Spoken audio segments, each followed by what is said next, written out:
ओम शांति।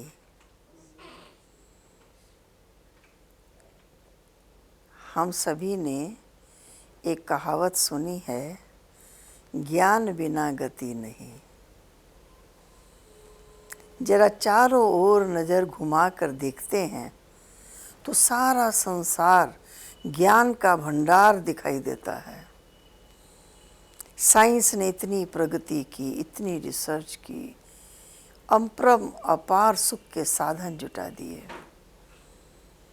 हर क्षेत्र में, मेडिकल के क्षेत्र में, इंजीनियर्स के क्षेत्र में,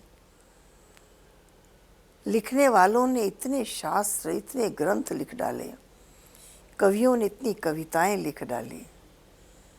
लगता है सर्वत्र विद्वानों से संसार भरा हुआ है और ज्ञान की कमी नहीं है। फिर भी कहते हैं ज्ञान बिना गति नहीं। कौन सा ज्ञान? कौन सा ज्ञान है जिसका अभाव है? अगर हम ये जानने की कोशिश करें तो हम इसे अपने आप से शुरू करते हैं। हमें सबसे पहले ये ज्ञान चाहिए, मैं कौन?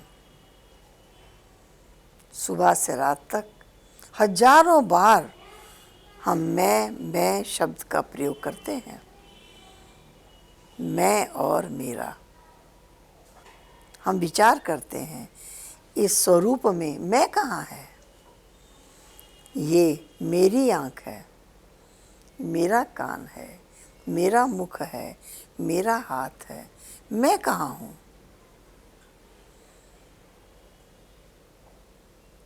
और अनुभव की गहराई में जाते हैं तो पाते हैं मैं आँख नहीं हूँ, ये मेरी आँख है, लेकिन मैं देखता हूँ। कान मैं नहीं हूँ, लेकिन मैं सुनता हूँ। ये मुख मैं नहीं हूँ, लेकिन मैं बोलता हूँ। ये हाथ मैं नहीं हूँ, लेकिन मैं कर्म करता हूँ। कहते हैं ना, मैंने अपने हाथों से किया, मैंने अपनी आँखों से देखा, मैंने अपने कानों से सुना। क्या वो मैं इन आँख, कान, मुख से अलग है? उसको किसी ने जाना है? उसको अनुभव किया है, महसूस किया है कि मैं कौन हूँ? आज हम इसे जानेंगे और महसूस करेंगे, अनुभव करेंगे कि मैं कहने वाली शक्ति कौन है। ये संसार दो चीज से बना है, एक जड़ और एक चेतन। जड़ किसे कहते हैं? प्रकृति के पंच तत्वों को जड़ कहते हैं। आकाश, वायु, अग्नि, जल और पृथ्वी, ये पंच तत्वों से संसार बना है। ये पंच तत्वों से शरीर बना है। इसको हम जड़ कहते हैं। और चेतन किसे कहते हैं? चेतन उसे कहते हैं जो चिंतन करता है। चेतन उसे कहते हैं जो मनन करता है। जो चेतन है वो इच्छा करता है। ये टेबल जड़ है, ये इससे बड़ी टेबल बनने की इच्छा नहीं करती, लेकिन मानव आगे से आगे बढ़ने की इच्छा करता है। जिसमें इच्छा शक्ति है, जिसमें मनन शक्ति है और महसूस करने की शक्ति है। मान अपमान, खट्टा मीठा, सर्दी गर्मी, जो महसूस करता है उसे चेतन कहते हैं। और चेतन उसे कहते हैं जिसे याद रखने की शक्ति है।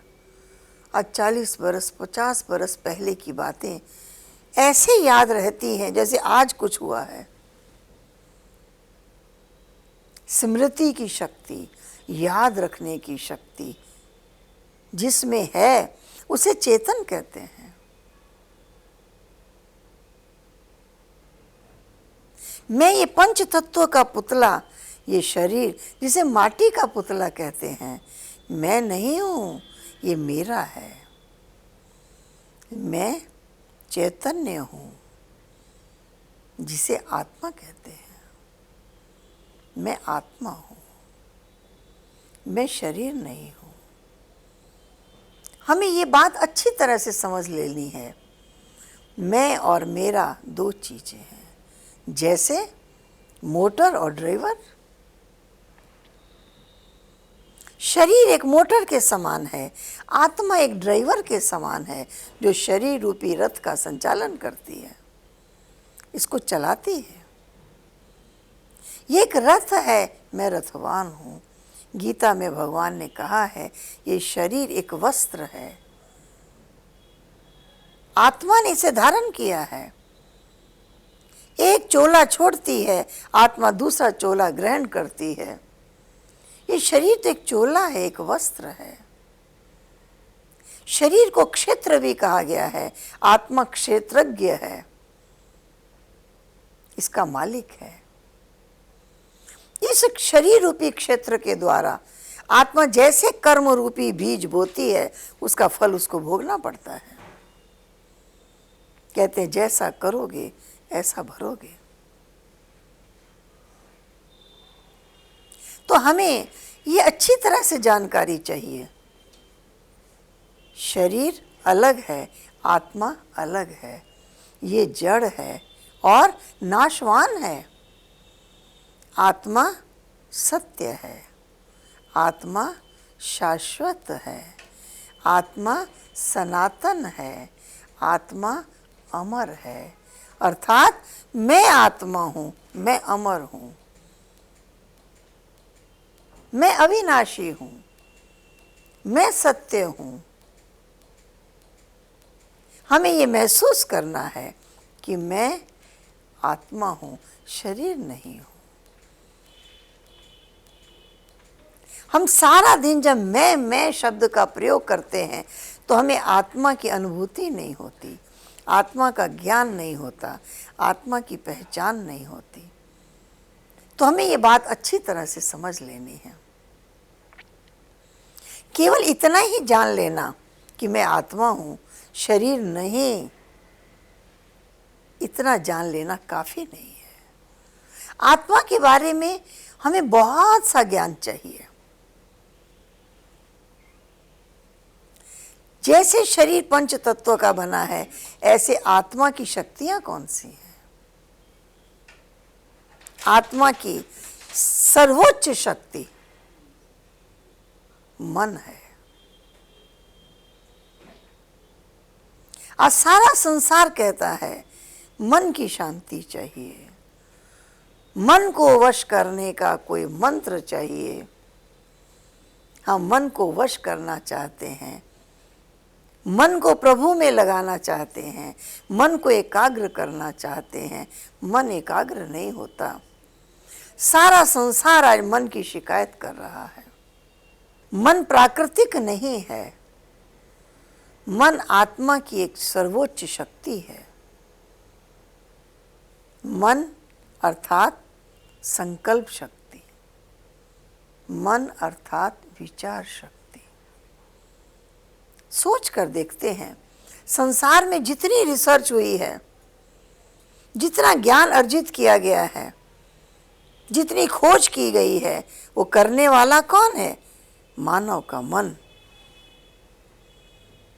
आकाश में उड़कर यात्रा करने की इच्छा पहले किसी मन में उत्पन्न हुई होगी, तब वो साकार किया गया। सागर की गहराई में जाने की इच्छा, पहले मन वहां पहुंचा, बाद में उसका प्लान बना और प्रैक्टिकल किया। हर कार्य की शुरुआत पहले मन से होती है। मन पहले वहां पहुंचता है, फिर उस कार्य की रूपरेखा बनती है और कार्य संपन्न होता है। तो मन, मैं आत्मा हूं, मेरी सर्वोच्च शक्ति है मन। मन में बहुत खूबियां हैं। मन निरंतर गतिशील है, एक पल भी रुकता नहीं। अर्थात हमारा एक पल भी विचार चिंतन बंद नहीं होता, चलता ही रहता है। इसको रोकने की बहुत कोशिश की गई है, मन को वश करने के अनेक प्रयास किए गए हैं, लेकिन हम कहते हैं मन का दमन करने की आवश्यकता नहीं है, मन को वश करने की आवश्यकता नहीं है। मन एक ऐसा वाहन है जो एक पल में हमें कहां से कहां हजारों मील दूर पहुंचा देता है। मन को आंख भी है, हम मन की आंख से दूर बैठे व्यक्ति को देखते हैं, दूर बैठे दृश्य को देखते हैं, हम महसूस करते हैं सुख या दुख। महसूस करने की शक्ति, देखने की शक्ति, यात्रा करके वहां पहुंच जाने की शक्ति अगर किसी में है तो वो हमारा मन है, जो इतना तीव्रगामी घोड़ा है। ये तो मन की विशेषता है। कहा गया मन एक घोड़े के समान है, बहुत तेज दौड़ता है। आप कल्पना कीजिए एक ऐसे घोड़े की जो बहुत तेज दौड़ रहा है, लेकिन उस पर कोई सवार नहीं है। घोड़ा दौड़ना तो जानता है, कहाँ दौड़ना है, किधर जाना है वो नहीं जानता। उसके पास कोई लक्ष्य नहीं है, केवल तेज दौड़ने की विशेषता है। इसका सदुपयोग करने वाला कोई नहीं है, तो कभी आगे दौड़ता है, कभी पीछे दौड़ता है। और अगर उस पर कोई सवार हो और उसके हाथ से लगाम छूट जाए तो अपने सवार को कहीं ना कहीं गिरा ही देगा। यही हालत आज मनुष्य की है। मन रूपी घोड़े पर सवार तो है, मेरा मन तो कहता है, लेकिन लगाम छूटी हुई है, इसलिए बार बार ठोकरें खाता है, बार बार गिर जाता है। आवश्यकता इस बात की नहीं है कि हम मन का दमन करें, मन को वश करें, मन को रोकें, नहीं, आवश्यकता है उसकी लगाम पकड़ लें। अगर उसकी लगाम पकड़ लें और उसको सही रास्ते की ओर ले चलें, यही है मन को वश करने का तरीका, यही उपाय है। हमें उसे सही रास्ते की ओर ले चलना है, हमें उसकी लगाम पकड़नी है, हमें उसके ऊपर कंट्रोल करना है। मन की बहुत निंदा की है, मन मूर्ख, मन लालची, मन चंचल, मन चोर, मन के मते न चालिए, पलक पलक मन और। लेकिन मन हमारी चिंतन शक्ति है, मेरी शक्ति, मैं आत्मा हूँ, मेरी शक्ति, मुझे क्या सोचना है इसका जिम्मेवार मैं हूँ। लेकिन मनुष्य अपने आप को भूल गया, उसने अपने आप को शरीर मान लिया, मन मालिक बन गया। और मन ने लक्ष्य न होने के कारण, लक्ष्य विहीन होने के कारण भटकाना शुरू कर दिया। आज हमें ये बात समझनी है कि मैं कहने वाली चैतन्य शक्ति, मैं आत्मा हूं। आत्मा का रूप एक सितारे के समान है। इस शरीर में आत्मा भ्रिकुटी के मध्य निवास करती है। कई लोगों ने कहा कि आत्मा हृदय में वास करती है, परंतु ये मस्तिष्क, ये कंट्रोल रूम है और आत्मा कंट्रोलर है। वो यहाँ बैठकर सारे शरीर का नियंत्रण करती है, संचालन करती है। हमें निश्चय करना है कि मैं आत्मा हूँ और मेरी सबसे बड़ी शक्ति मन है। मैं चिंतन करता हूँ, मैं मन के द्वारा देखता हूँ, मैं विचार करता हूँ, मैं कर्म करता हूँ, तो मेरे पास एक और शक्ति भी है जिसका नाम है बुद्धि। मन चिंतन करता है, बुद्धि निर्णय करती है। क्या उचित है, क्या अनुचित है, क्या सत्य है, क्या असत्य है, क्या करना चाहिए, क्या नहीं करना चाहिए। अंदर मन में द्वंद्व होता है। मन की इच्छा कुछ और कहती है, बुद्धि कहती है ऐसा करना उचित नहीं है।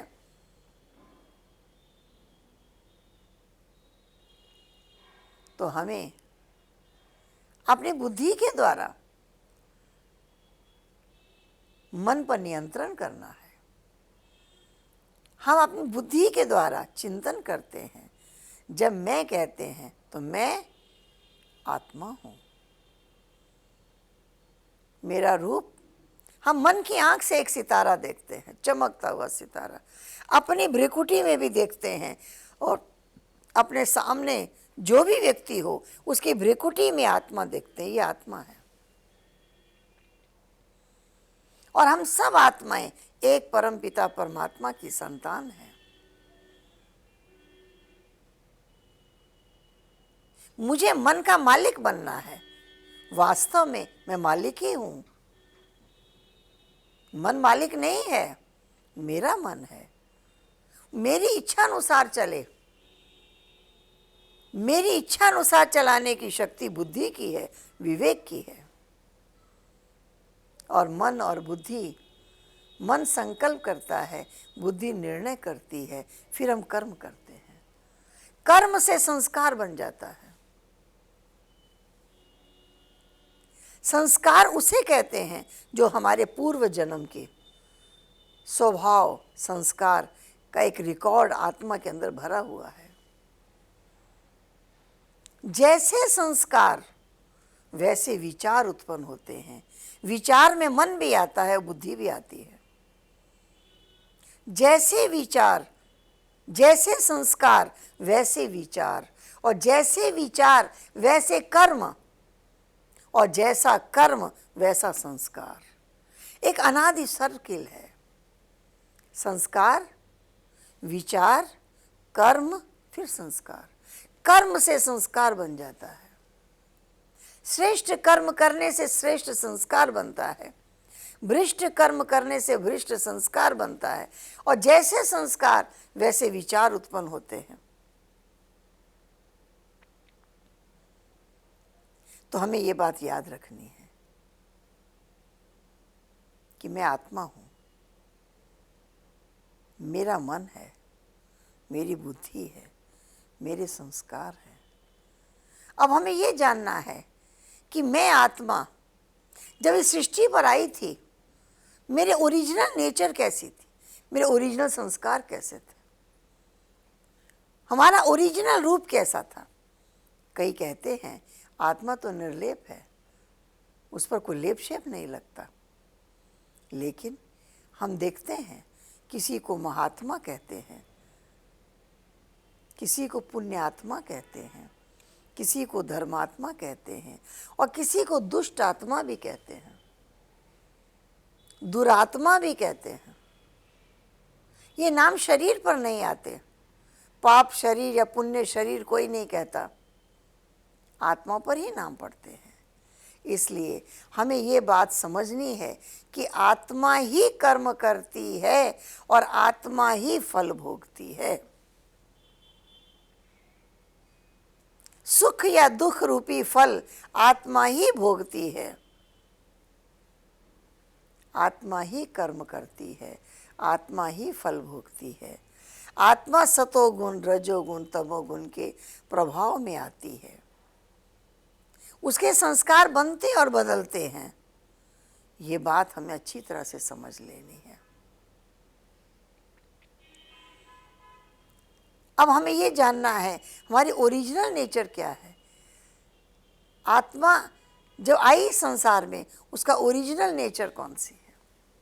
हम देखते हैं शरीर से अलग आत्मा का जो स्वरूप है, जो गुण है, आत्मा का सबसे पहला गुण है शांति। आत्मा शांत स्वरूप है।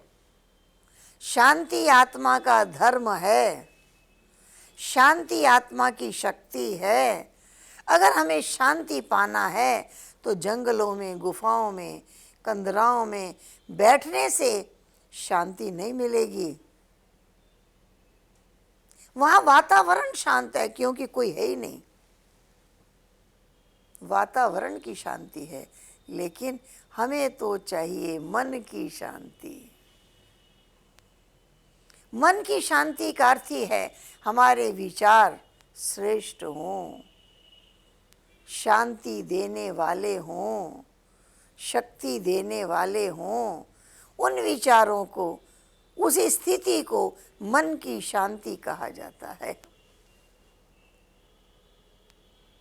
तो हमें मन की शांति चाहिए। हमारे विचारों में शांति है, प्रेम है, समाया हुआ है। तो हमें याद रखना है, मैं आत्मा हूँ, मेरा स्वधर्म शांति है, मेरा गुण शांति है।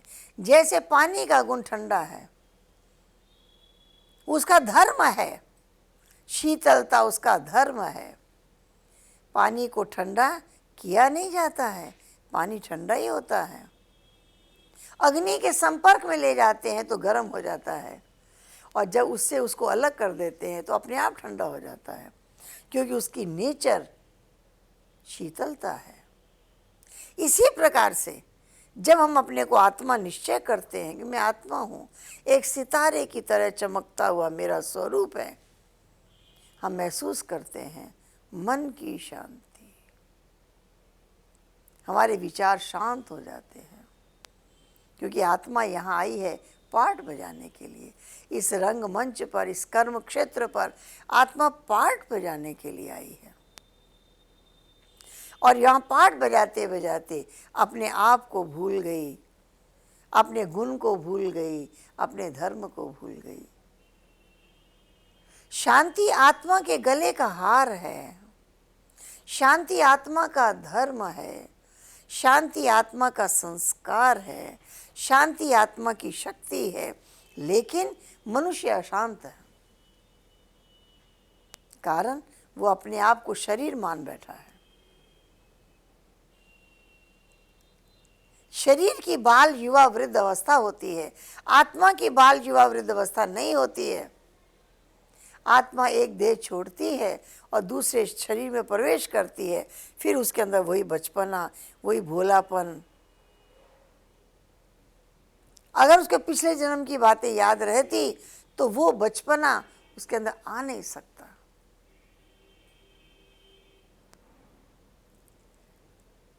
मनुष्य जगह जगह शांति ढूंढ रहा है। एक रानी थी, उसके गले में 9 लखा हीरों का हार था। रोज नहाने जाती थी, वो हार उतार देती थी और स्नान करके आने के बाद वो हार पहनती थी। एक बार वो हार उतारना भूल गई, लेकिन नियम प्रमाण वो स्नान करके आई और हार ढूंढने लगी। जहाँ तहाँ हर जगह उसने ढूंढ लिया, कहीं उसे हार नहीं मिला। लगा कोई चोरी हो गई, कोई उठा के ले गया। अनेक प्रकार के भाव उत्पन्न हो गए। आखिर एक दासी की नज़र पड़ी, कहा, अरे हार तो आपके गले में है और आप हार ढूंढ रहे हैं। हम सभी शांति के हार को खोज रहे हैं सारे संसार में, कहीं मुझे शांति मिल जाए। लेकिन हमें याद रखना है, शांति मेरे गले का हार है, शांति मेरा स्वधर्म है। सिर्फ अपने को आत्मा निश्चय करो, मैं आत्मा हूँ, शरीर अलग है और मैं अलग हूँ। हम इस कमरे में बैठे हैं, कमरे से अलग हैं। इसी तरह से शरीर एक मकान है और आत्मा इसमें बैठी है, तो मकान नहीं बन गई है वो आत्मा। मकान अलग है, रहने वाला अलग है। ये जड़ है और वो चेतन है। तो हमें याद रखना है, शांति मेरा स्वधर्म है, शांति मेरे गले का हार है। दूसरा, मनुष्य चाहता है सदा सुखी रहना, तो आत्मा का संस्कार है, आत्मा सुख स्वरूप है। सुख में अनेक वर्ष बीत जाते हैं, लगता है पल में बीत गए, पता ही नहीं लगा। और दुख में एक घड़ी भी पहाड़ बन जाती है, कुछ घंटे बिताना भी मुश्किल हो जाता है। तो हमें ये बात याद रखनी है कि मैं आत्मा हूँ और मेरा स्वधर्म शांति है और मेरा संस्कार सुख स्वरूप है। मैं सुख स्वरूप आत्मा हूँ। थोड़ा सा दुख आता है, उसको मिटाने में लग जाते हैं। छोटी सी तकलीफ आती है, फौरन उसको मिटाने में लग जाते हैं। क्यों? क्योंकि मेरी नेचर सुख स्वरूप है, मेरी नेचर शांत स्वरूप है। इसलिए अगर हमें ये बात याद रहे कि मैं आत्मा सुख स्वरूप हूं, कैसी भी परिस्थिति आएगी हम सुखी रह सकते हैं। लेकिन आज व्यक्ति समस्याओं का गुलाम बन गया है। परिस्थितियां हंसाती हैं तो हंसता है, रुलाती हैं तो रोता है, महिमा होती है तो प्रसन्न होता है, निंदा होती है दुखी होता है। अगर अपने आप को आत्मा निश्चय करे और याद रहे कि मैं एक एक्टर हूँ, यहाँ पार्ट बजाने आया हूँ। कैसा पार्ट मुझे बजाना है? शांतिमय, सुखमय, सुख स्वरूप होकर ये पार्ट बजाना है, तो हमारी स्थिति एक रस रह सकती है। आत्मा आनंद स्वरूप है, आत्मा शक्ति स्वरूप है, आत्मा ज्ञान स्वरूप है। ज्ञान का भंडार है इसके अंदर। जितना अर्जित करते हैं, जितना पाते हैं, उतना ही कम लगता है। आत्मा प्रेम स्वरूप है। ये 6 गुण अपने आप को बार बार सुनाना है। इसी को कहते हैं आत्मविश्वास। हमें क्या विश्वास है? मैं शांत स्वरूप हूँ, मैं प्रेम स्वरूप हूँ, मैं सुख स्वरूप हूँ, मैं आनंद स्वरूप हूँ, मैं शक्ति स्वरूप हूँ, मैं ज्ञान स्वरूप हूँ। अपने आप को इसकी याद दिलानी है, ताकि मेरे अंदर जो ये ओरिजिनल नेचर है, ओरिजिनल संस्कार है, जागृत हो जाए। जब ये संस्कार मेरे जागृत हो जाएंगे तो हम गुणों की मूर्त बन जाएंगे, गुणों का स्वरूप बन जाएंगे। आज संसार में सब दुखों का कारण देह अभिमान है। देह अभिमान के कारण अनेक दुख है। हमें याद रखना है कि मैं आत्मा हूँ। यहाँ चित्र के द्वारा भी दिखाया गया है, ये 5 तत्वों का बना हुआ पुतलाई शरीर, इसको जीव कहते हैं। ये जड़ है और ये चेतन आत्मा है, एक ज्योति स्वरूप आत्मा। ये चेतन है, ये जड़ है। आत्मा जब इसमें प्रवेश करती है, ये जीव आत्मा कहलाती है, मनुष्य कहलाती है। जिस जीव में से आत्मा निकल जाती है उसे कोई मनुष्य नहीं कहता, कहते फलाना चला गया। व्यक्त शरीर है, आत्मा जब प्रवेश करती है तो व्यक्ति कहलाती है। ये मानव शरीर है, आत्मा जब प्रवेश करती है तो मनुष्य कहलाती है। तो हमें ये बात अच्छी तरह समझनी है। आत्मा की 3 शक्तियां हैं। पहला मन, निरंतर गतिशील है, 1 सेकंड भी रुकता नहीं। और दूसरा बुद्धि, परखने की शक्ति, निर्णय करने की शक्ति, कार्य करने की शक्ति। आत्मा के अंदर है, जिसे बुद्धि कहते हैं। फिर आत्मा में कर्म शक्ति है, कर्म के द्वारा संस्कारों का एक रिकॉर्ड तैयार हो जाता है, संस्कार बन जाते हैं। आत्मा शरीर में भ्रिकुटी के मध्य निवास करती है।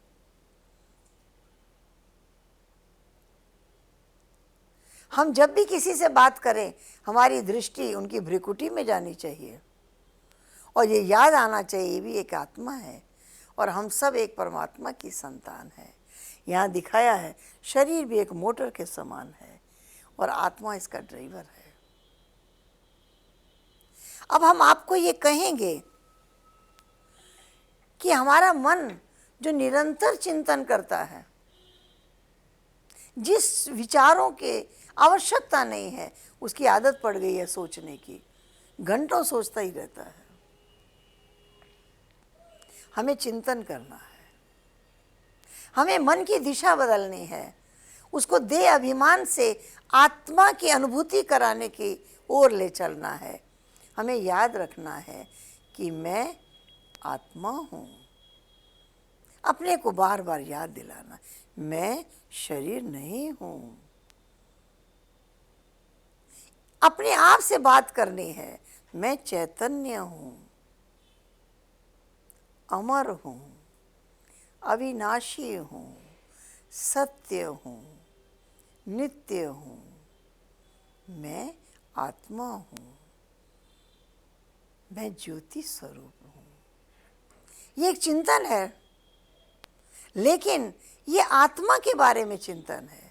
मेरा स्वधर्म शांति है, मेरा स्वरूप शांति है, शांति मेरी शक्ति है, शांति फैलाना मेरा कर्तव्य है, सबको शांति देना मेरा फर्ज है, मैं शांत स्वरूप हूँ।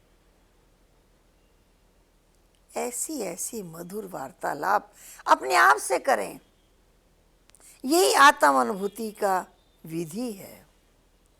और जब ये अभ्यास करें, जब ये चिंतन करें, हमारी आंखें खुली रहें। आंखें बंद करके इसके चिंतन करने की आवश्यकता नहीं है, आंखें खुली रहें, लेकिन हम अपने बारे में चिंतन करके अपने आप को महसूस कराएं, मैं एक वो शक्ति हूँ जो परमपिता परमात्मा की संतान हूँ,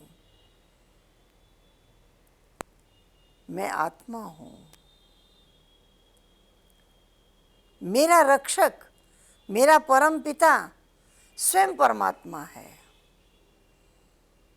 मैं यहाँ पाठ बजाने के लिए आई हूँ। कैसे आए हैं? अकेले आए हैं, और जब जाएंगे तब अकेले जाना है। इसलिए मुझे श्रेष्ठ कर्म करना है, क्योंकि मुझे सिर्फ अपने ही कर्मों का फल मिलेगा, दूसरे के कर्मों का फल मुझे नहीं मिलेगा। कौन क्या करता है, कौन कैसा करता है, इसके चिंतन में न जाकर मुझे क्या करना है, हमारा ध्यान स्वयं की ओर आ जाए। स्वचिंतन करें, स्वदर्शन करें, आत्मा को देखें, मन की आंख से देखें एक चमकता हुआ सितारा। स्वदर्शन करें, स्व परिवर्तन करें। कुछ परिवर्तन की इच्छा हो तो स्वयं में परिवर्तन करें, स्व परिवर्तन करें, स्वधर्म में स्थित हो जाएं, स्व स्थिति बनाएं। हमें स्वयं को देखना है, अपने आप को देखेंगे, अपने स्वरूप को देखेंगे और अभ्यास करेंगे। वही मन हमारा दूसरों के बारे में सोचता था, आज हम आत्म चिंतन करेंगे, आत्म अनुभूति करेंगे और ये महसूस करेंगे मेरे संस्कार कितने श्रेष्ठ। हम दाता के बच्चे दाता ही हैं।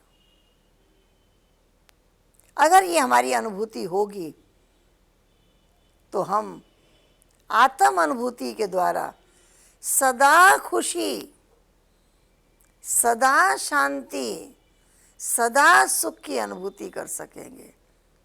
एवर हैप्पी रहने की शुभकामना लोग करते हैं, लेकिन लोग एवर हैप्पी रहते नहीं हैं, अभी अभी हंसते हैं तो अभी अभी रोते हैं। हमारे विचार ही हमारे को श्रेष्ठ बना सकते हैं। हमें ये मालूम होना चाहिए आत्मा आई कहाँ से है और उसको जाना कहाँ है। आत्मा का क्या कोई रहने का स्थान है जहाँ से आत्मा आई है और फिर वहाँ जाना है? जब जाती है तो कहते हैं चल बसा, कहाँ गया, कौन सा उसका स्थान है?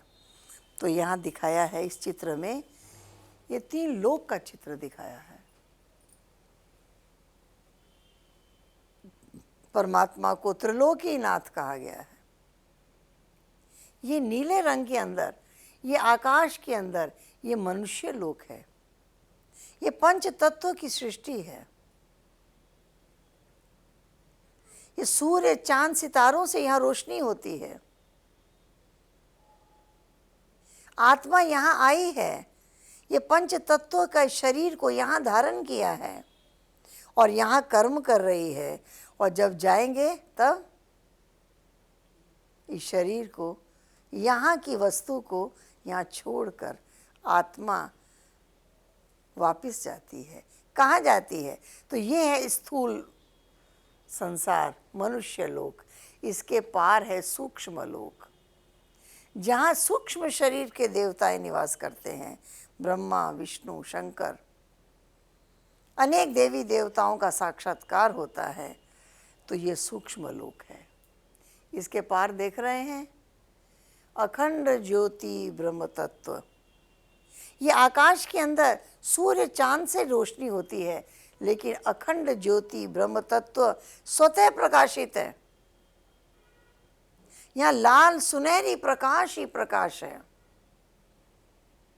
इसे ब्रह्मलोक कहते हैं, इसे परलोक भी कहते हैं, इसे मुक्ति धाम भी कहते हैं, इसे निर्वाण धाम भी कहते हैं, इसे शांति धाम भी कहते हैं। यहाँ सभी आत्माएं अपने ज्योति बिंदु स्वरूप में इस ब्रह्मलोक में निवास करती हैं। कहते हैं ब्रह्मलोक के अंश मात्र में सर्व आत्माओं का निवास होता है। यही है स्वीट साइलेंस होम, हम आत्माओं का घर, जहाँ स्वयं निराकार परमपिता परमात्मा और हम सर्व आत्माएं निवास करती हैं। जब हम परमपिता परमात्मा को याद करते हैं, जब हम अपने स्वरूप को याद करते हैं, तो हम अपने मन को कहाँ ले जाते हैं? कोई बॉम्बे में रहता है, आप उसको याद करते हैं तो आपका मन बॉम्बे पहुंच जाता है, फ्लैट सामने उसका देखने लग जाता है, वो व्यक्ति को देखने लग जाता है। तो जब हम परमात्मा कहते हैं या हम आत्मा के घर को याद करते हैं, परम धाम को याद करते हैं, तो हमें ये स्थान याद आना चाहिए। हमारा मन वहाँ पहुँच जाए, लाल ही लाल सुनहरी प्रकाश ही प्रकाश चारों ओर देखे और सर्वत्र शांति है, निरसंकल्पता है। वहाँ मैं आत्मा परमपिता परमात्मा के साथ निवास करती हूँ। जब शरीर रूपी चोले में आत्मा प्रवेश करती है, तब संकल्प करती है, तब चिंतन करती है। तो शांति धाम है, ये निर्वाण धाम है। कई लोग समझते हैं कि आत्मा उस ज्योति ज्योत में समा जाए, इसीलिए साधना करते हैं कि आवागमन के चक्र से छूट जाएं, हम ज्योति ज्योत समा जाएं, पार निर्वाण चले जाएं। लेकिन एक बात याद रखना है, हम सब एक्टर हैं। इस संसार में परमात्मा ने रचा हुआ ड्रामा चल रहा है। हम आत्माएं यहाँ पार्ट बजाती है, ये पार्ट भी अविनाशी है। जैसे बच्चा खेलते खेलते थक जाता है, फिर सो जाता है, उठने के बाद फिर खेलने की इच्छा होती है, फिर कर्म करने की इच्छा होती है। इसी प्रकार से आत्मा कर्म क्षेत्र पे कार्य करते करते अपने परम धाम जाकर विश्राम करना चाहती है। वहां बैठना चाहती है,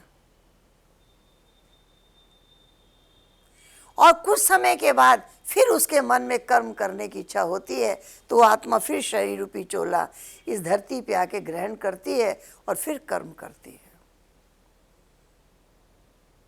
लेकिन बहुतों ने कह दिया आत्मा ज्योति ज्योत समा गई। एक गिलास पानी बाल्टी में समा सकता है, वापस वो एक गिलास पानी वापस नहीं निकलेगा, मिक्स हो जाता है।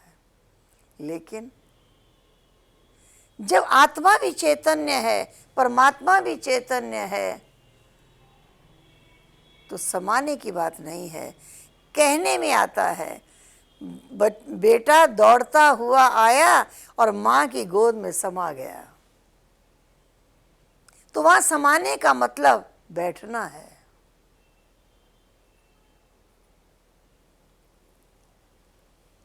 दो मित्र हैं, आपस में बहुत प्रेम है, तो कहते हैं हम दोनों एक हैं। तो ये एक कहना, ये भावनात्मक शब्द है। समा जाना कहना यहां भावनात्मक शब्द है। ऐसा नहीं कि आत्मा कोई बुदबुदे के समान है जो बुदबुदा उठा और उसमें समा गया। आत्मा चैतन्य है, उसके अंदर मन है, उसके अंदर बुद्धि है, उसके अंदर संस्कार हैं, कर्म करने की क्षमता है, शक्ति है, और जो करता है उसका फल भोगता है। ईश्वर ने सृष्टि का नियम बना दिया है, तुम कर्म करने में स्वतंत्र हो, फल भोगने में परतंत्र हो। तुम्हें कर्म का फल भोगना ही पड़ेगा। जब कर्म करोगे तुम्हें कोई रोकेगा नहीं, लेकिन फल भोगने के टाइम तुम छूट नहीं सकोगे, तुम भाग नहीं सकोगे, तुम्हें फल भोगना ही पड़ेगा। इसलिए ये बात हमें याद रखनी है कि आत्मा परमात्मा में समा ही नहीं जाती, लीन नहीं हो जाती। आत्मा परमात्मा में लीन नहीं होती, तल्लीन होती है, उनकी याद में तल्लीन होती है। कईयों ने कह दिया है आत्मा ही परमात्मा है। हम ऐसा कहेंगे, एक आत्मा परमात्मा है। बाकी अनेक आत्माएं देवताएं हैं, महात्माएं हैं, पुण्यात्माएं हैं, धर्मात्माएं हैं, लेकिन परमात्माएं नहीं कहा जाता। ईश्वर का बहुवचन नहीं है, प्रभु शब्द का बहुवचन नहीं है, वो एक है। तो हम कहेंगे है तो परमात्मा भी एक आत्मा ही, लेकिन एक आत्मा है परमात्मा, बस ये हमें पहचान चाहिए। तो आत्मा इस ब्रह्म लोक में जाकर समा नहीं जाती, लीन नहीं हो जाती, आवागमन के चक्र से नहीं छूट जाती। हाँ, कुछ समय विश्राम करती है, फिर जब उसका पाठ होता है फिर इस सृष्टि पे आती है, चोला धारण करती है और कर्म करती है, पाठ बजाती है। तो हमें याद रखना है और हमें ये बात अच्छी तरह से समझ लेनी है, जबकि हम इस चक्र से छूट नहीं सकते, आवागमन से छूट नहीं सकते, तो हमारे जीवन में लक्ष्य क्या है? परमात्मा आत्मा को कहते हैं कि हे आत्मा, तुम पवित्र आत्मा हो। परमात्मा आत्मा को पवित्र आत्मा बनाते हैं, हमें इस चीज का ज्ञान देते हैं। माया क्या चीज है? आज लोग परमात्मा को भी नहीं जानते, माया को भी नहीं जानते। माया समझते हैं प्रकृति ही माया है, कई समझते हैं धन ही माया है, कोई समझते हैं स्त्री ही माया है। लेकिन परमात्मा ने हमें जानकारी दी है माया सिर्फ 5 विकार है, काम, क्रोध, लोभ, मोह, अहंकार, ये माया है।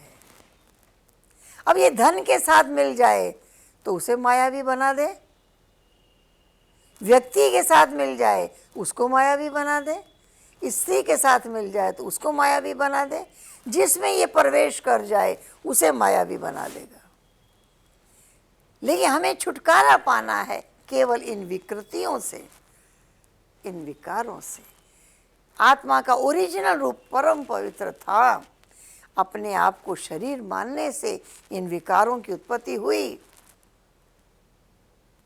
और अब इन पर फिर से विजय पाने के लिए अपने को आत्मा निश्चय करना है कि मैं आत्मा हूँ और एक परम पिता परमात्मा की संतान हूँ, परम धाम से आए हैं यहाँ पाठ बजाने और मुझे वापस जाना है। तो चले एक मिनट के लिए हम आंखें खोल कर बैठें और चिंतन करें, आत्म अनुभूति करें।